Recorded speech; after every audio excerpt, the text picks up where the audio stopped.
Hello everybody, welcome to the Sea of Thieves. For today's episode, we'll be starting the discussion of the different trading companies within the Sea of Thieves. In the last episode, I explained the complexities of ships and all the know-how to sail them. But today we'll be learning how to build a name for ourselves with the local trading companies. There are three main trading companies to choose from for the beginning of your journey. We have the Gold Hoarders, the Order of Souls, and the Merchant Alliance. The trading companies are the source of quests in the Sea of Thieves. They have an abundance of available voyages for you to choose from. With the addition of Season 11, Voyages have been altered to be entirely accessible from the quest table of your ship. Before you had to purchase Voyages directly from each representative, but now you have access to all the main Voyages and story quests within your very own vessel. But before we discuss the different trading companies and their Voyages, I'd like to discuss the inner workings of the quest table. When you first use the quest table, you'll see 4 initial pages to choose from. The Discovery page alerts you of any current or upcoming events within the Sea of Thieves. You can also find available promotions in any new Voyages you've unlocked. The next page is the Voyages page, where you can see all the trading companies and their Voyages. When you select which trading company you wish to sail for, you'll find a selection of Voyages to choose from, though you will have to level up each company in order to unlock the higher level quests. With each quest you can embark upon, there are 2 versions, one lower and one higher level, with the higher level offering more profits. Once a voyage is voted on, you'll need the majority of the crew to vote in order for the voyage to become activated.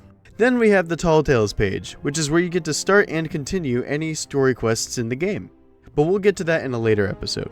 Then we have the Liked Voyages page, where you can find up to 10 voyages that you've saved to your favorites. You can save voyages to this page with Y on Xbox, triangle on PlayStation, and 2 on the keyboard. I'd also like to explain the quest wheel. The quest wheel is how you interact with the active quests. To find this quest, you must hold left bumper then press A on Xbox to get to it. Alternatively, L1 then X on PlayStation. And then there's holding Q then pressing spacebar on computer. Now we're back to the trading companies. With this episode, we'll start things off with the Gold Hoarders, since most new players feel that digging treasure is the most pirate thing to do, and therefore should be the first step, and I for one agree. The Gold Hoarders are the treasure hunters of the Sea of Thieves, having you search for X's on maps, investigate riddles, and raiding ancient vaults for riches. These gold-obsessed cultists have access to the only keys that can open the chests of the Sea of Thieves, besides the treasure and ashen chests. Any chest that doesn't offer you an open or unlock prompt can only be opened by the Gold Hoarders, and since you've taken the time out of your day to receive these treasures, they feel obligated to give you some of the profits. But before we continue, I'd like to ask that you leave a like and subscribe. I'm trying to grow this channel so that these videos may reach the newer players of the Sea of Thieves. And to help with engagement, I ask all of you to leave a comment regarding any questions you may have about the Sea of Thieves, and I promise I will answer them. But back to the quests. The first quests for the Gold Hoarders will have you searching for X's on islands to dig up buried treasure, like a classic pirate, with the Pirate's Treasure Map quest being readily available for any pirate first sailing on the seas, and the Captain's variant being unlocked at level 5 in the Gold Hoarders, with the Captain's variants being the more profitable quests. But one of the first things you might notice is that the map has no name, leaving you to search the map table for the island that resembles the one on the quest. Once you reach your island, you'll be using your environment to guide yourself to the X, or X's. When looking at the map, you'll notice a compass on the top right, giving you further understanding of your surroundings. So always make sure to face north when looking at the map. Once you dig up the chest, or chests, you'll be bringing them back to your ship, to sail back to the outpost and cash them in at the Gold Hoarders, which can be found in green tents with a gold key icon. Bonus, there are ashen variants of these quests, which take you to the Devil's Roar side of the map, a dangerous place which offers bigger rewards for loot. We will discuss the Devil's Roar in a future episode, but these ashen treasure map quests are unlocked at level 10. Then we have the Pirate's Riddle Quests, which are also unlocked at level 5, with the Ashen Pirate's Riddle Quests unlocked at level 10, the Captain's variant unlocked at level 15, and the Ashen Captain variant at level 20. Additionally, you can zoom in on any quest map for a better view by clicking on the right joystick on either console or pressing F on the keyboard. The riddle quests have you traveling to a specific island named within the first clue. Thankfully, with these quests, the name of your desired island is actually written, and once you make it to the island, the next clue will be revealed. Riddles can range from 2 to 4 clues for you to solve, before finally receiving your buried treasure chest, with each clue being revealed once the previous one has been solved. Clues can be solved by you traveling to the specified points of interest on the island, and completing a specific task, such as raising a tankard or reading your map. Once you've solved a clue, an ethereal glow will pulse from the map holder along with some music. Then the next clue will slowly reveal itself on the paper. The final clue will always lead you to the destination of the chest, leading you to use your compass to count your steps. One example would be of you searching for a hanging cage, then walking north by northwest 7 paces. Fun fact, if you pull the right trigger, R2, or left click on the mouse, while holding a compass, the compass will be held up close to your face, and when you walk, you'll walk slower, allowing you to count your steps more efficiently. And for console players, the controller will vibrate with each step. Another quest we have are the Pirate's Treasure Vault quests, which are unlocked at level 15. The Ashen Treasure Vaults are at 20, Captain's Vaults at 25, and Ashen Captain's Vaults at 30. These quests are the longest of the default quests to complete for the Gold Hoarders.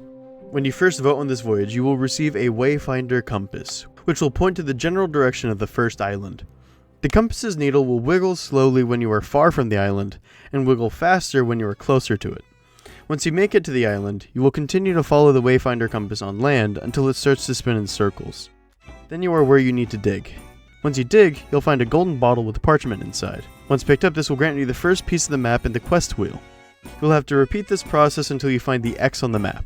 Once you find the X, you'll have to go to that island, like it's a traditional X marks the spot quest. And once you've dug it up, you'll find a treasure chest, like the Riddle Quests. But once you've opened the chest, you'll find a creature totem inside. This totem will give you a prompt that will tell you what island the vault is on. Once you finally reach the island with the vault, you'll have to examine the totem, and it will give you a small description of where you can find the vault. You'll be looking for symbols that match the creature that the totem symbolizes. And once you've found these symbols, you want to find a rock with a square carving upon the top of it. Place the totem on this rock, and the vault shall open. Oh, we're finally in the vault, but by now you've seen that it's absolutely worth it. You'll see chests and gold piles everywhere, and the higher the level, the more chests you'll find in the vault. But beware, the vault is on a timer. The chests and gold piles are not the only things of interest in this vault. You'll notice that there are 4 stone pillars towards the back, with symbols on each side of rotatable stone cubes. This is a puzzle you must solve to unlock the most valuable chest in this vault. Throughout all of the gold piles and chests, you'll find medallions that are to be placed in the center platform of the vault. Each medallion will tell you, in order from left to right, what symbols the cube should be set to. There are 3 medallions for 3 out of the 4 pillars. The 4th pillar is the combination of all of the previous pillar symbols. Once all 4 pillars are set correctly, you'll have to press the button on the center platform, then the chest of ancient tributes shall be revealed.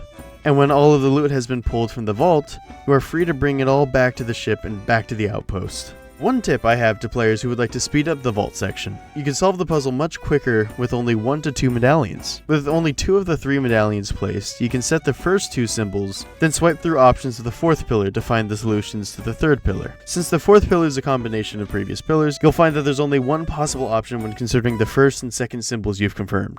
Then with only 1 medallion, it is the same method, but you'll find that there are only 2 options with the 1st symbol included, which can be the fastest option for claiming the chest of ancient tributes. Yet another quest we have are the Medley Quests, which both the normal and the Ashen variants are unlocked at level 35. Medley Quests are a combination of a treasure map, a riddle, and a gold hoarder vault, all in one quest. Obviously, these are the longest of the quests, but one bonus to them is the fact that you'll be traveling to a selection of islands, allowing you to find other treasures along your journey. With Season 11, Sea of Thieves introduced Raid Voyages. With Raid Voyages, you can dive into the sea with your ship, taking you to a new server to raid a fort, or world event, which we will discuss after the trading companies. But in regards to progression, each event is unlocked at intervals of 5 levels, starting off with the Sea Fort at level 15, and the final event being unlocked at level 45. With these raid voyages, you will only receive unique loot for whatever trading company you chose, contrary to how these events work when discovered organically. But once you've made a name for yourself with the Gold Hoarders, you can claim your promotions and buy any cosmetics you've unlocked within the Gold Hoarder menu, found by interacting with the Gold Hoarder. You can choose the promotions page to claim any available promotions and see what level the next one will be, and any rewards that come with it.